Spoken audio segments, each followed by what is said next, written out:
ఫ్యూచర్లో ఇంకా కలియుగం ఎండింగ్లో అంతా ఆల్మోస్ట్ అయిపోయిన తర్వాత, గంగ ఎండిపోయిన తర్వాత లాస్ట్ సిటీ ఏముంటుంది అనుకుంటే మేబీ మన కాశీ ఉంటే how would that be? Because ఎన్నో పురాణాలు రాసింది నాగరికత మొదలైంది కాశీలోనే అని.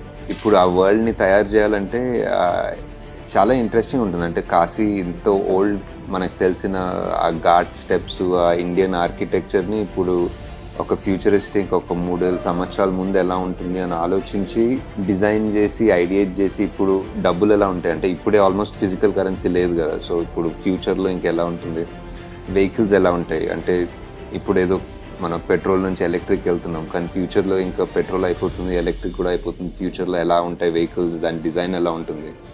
ఆల్రెడీ స్లీక్ స్టఫ్ అయిపోయింది, సో అది అయిపోయి నెక్స్ట్ ఇంకేదైనా వస్తుందా అంటే ఆల్మోస్ట్ ఇంకా వరల్డ్ రిసోర్సెస్ ఇప్పుడు ఆల్రెడీ తయారు చేసిన స్టీల్ని